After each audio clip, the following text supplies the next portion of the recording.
regard would come forward, and then people would follow the case law.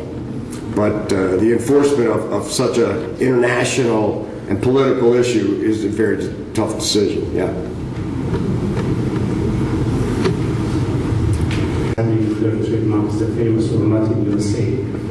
Don't you think so that we have to focus more on this important issue, or let's talk about reaching to international standard deciding whether this is a trademark well known or not? Because, for example, here in Jordan, maybe for some other countries, we have different definitions for how to define a well-known trademark. It's really different here in Jordan, from United Arab Emirates, from Lebanon, from Syria also. So I think if we go to reach to the line bottom of international standards, that might be taken into consideration in deciding this is a famous trademark or not. We might give a good service to courts and to judges. So I think we can reach the settlements for, fair settlements for counterfeiting issues here in Jordan. Maybe in Jordan, I can't just hold the entire world. Also, another question, yesterday you completed your presentation by saying every well-known trademark is a famous, or every famous trademark is a well-known, but it's not every well-known is a famous. Right. Could you comment on this, please? Thank you. Yeah. As our chairman mentioned yesterday, that if there were great standards and some regulations that everybody could follow consistently, it would be a wonderful thing.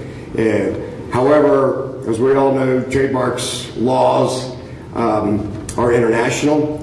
Governments are all sovereign. Everybody makes their own decisions as to how to define what a trademark is, or whether it's protected on goods and services, whether it's registrable for goods and services. So every country seems to have, while similar, different aspects of their laws.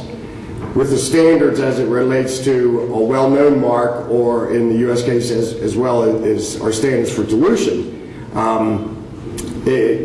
it would be a good thing, I believe, ultimately, to have an international standard and a definition for lawyers and courts and judges all over the world to apply a set standard.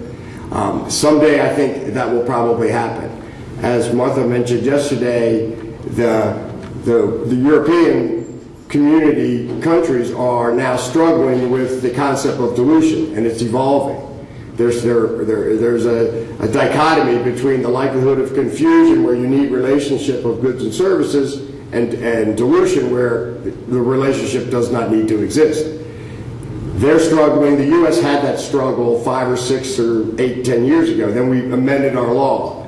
So now I think the world is looking at how the U.S. is indeed using the factors and the standards I set forth, and how they're using that balance test. And perhaps the U.S. model, as it's evolving, can be a model to other countries to follow. But having an international standard on well-known marks or famous marks, while a nice concept, and while I think it will happen eventually, I think it will be some time before that happens, for the very reasons that, for example, Jordanian law want to protect Jordanian citizens, and they want to say this is our standard, and our standard is looser, or our standard is more tight. So each country, being sovereign, will have to handle those struggles, and perhaps look at other countries that have gone through the struggles to see how that works. On the second aspect of all well-known marks are famous, and about all famous marks, that concept goes from, in order to be a famous trademark, and famous I mean our U.S. dilution law, we have narrowed the scope of what is famous significantly since our laws changed. Basically now it has to be a super. It has to be a super trademark. It has to be so strong, so distinctive, so solitary in its one and only meaning as identifying Sunkist, or identifying Mattel, or identifying IBM. It has to be so strong that it has no other meaning other than trademark significance. Where a well-known mark, as our colleague this morning said, in order to be well-known, you have to have a well-known in association with the product, well-known in association with a particular consumer group. Not everybody has to know about it, but the targeted consumer, or the targeted channel of trade, has to be that. So I guess if you call it a ladder and a step up, in order to be a famous trademark, first you're going to have to be a well-known trademark, and before you can be a well-known trademark, you have to be a basic, functioning, standard, distinctive trademark. That's the best way I can answer.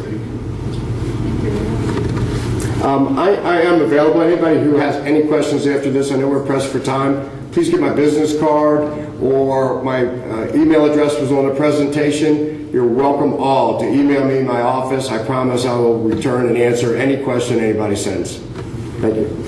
Thank you, Mazen, for raising the question. I always wondered what's the difference between a famous and well-known trademark, but I was always afraid to ask because I don't want to look like an idiot. Sorry. But thank you so much for clarifying this.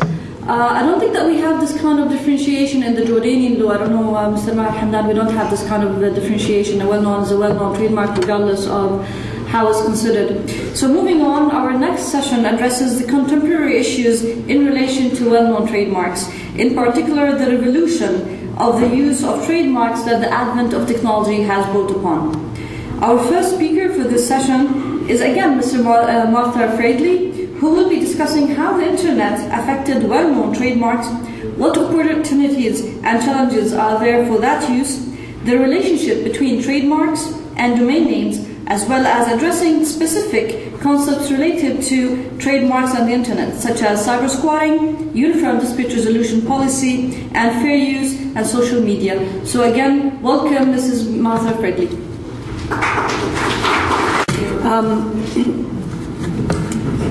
I just wanted to start by saying that we are complaining that we don't have an international definition for well-known marks, for famous marks. Well, the topic that I'm going to discuss with you is one where there's almost nothing, and that the judges all over the world are venturing to apply a law that is completely inadapted to this environment. So let us start with just warming up to this. My contemporary issues in relation to well-known marks will relate to trademarks and the internet. So this was the situation before the internet. That was the TRIPS agreement. The TRIPS agreement, as we know, did not provide for a definition of a trademark. What the TRIPS agreement did is they provided us with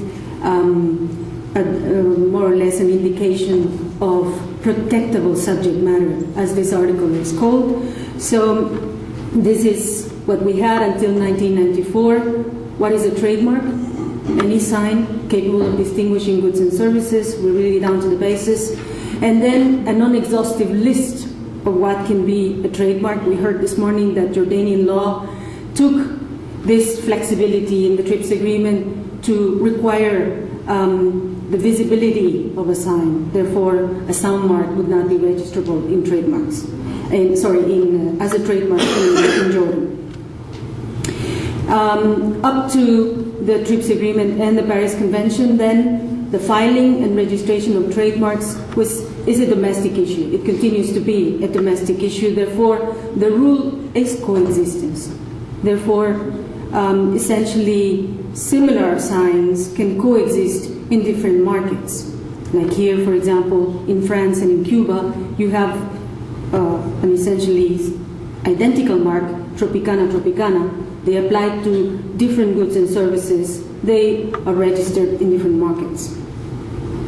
So in the old world, before the internet, we had a territoriality principle, very important. So a trademark is registered for a country, or in the case of Europe, for an area that covers 27 member states. According to the Madrid system, which is a system, as you know, administered by WIPO, you can internationalize a national registration through the Madrid system in up to 85 countries. Of course, you would not select the 85, you would select whatever countries you need to protect your trademark in. There was a speciality principle, you know that also. So essentially, identical trademarks can also coexist as long as they are registered for different goods and services. And that seems to be a very strong principle here in Jordan as well. So trademarks before the internet was national rights, or a bundle of national rights internationalized through these so-called international registration systems. The trademark holder could always oppose a new registration, request invalidation, cancellation, request injunctions if he had problems. These were paper-based procedures, sometimes too much paper, but that was the world prior to the internet. And then the internet came, and at WIPO we have another soft law instrument called the 2001 Joint Recommendation concerning use of trademarks and other signs on the internet. And this is the definition of internet that we find in that instrument, an alternative medium for communication. And of course, that destroys our first premise that trademarks are territorial, because the internet is irrespective of territorial location. So our basic assumptions that we just saw in the previous slides got challenged because of the internet. Trademark rights are limited to a territory, including those international marks according to Madrid. They are still territorial marks. Trademark rights are acquired through registration or through use in countries, say like the US, that recognize use prior to registration. They are registered in relation to goods and services. The internet is a borderless medium, so your territorial principle falls. Registered, not trademarks, obviously, on the internet. And the whole problem and problematic about trademarks on the internet is about use. And that's where things get a little bit complicated. I guess if we assume that the earth was flat, things would be much simpler. And I'm going to show you this.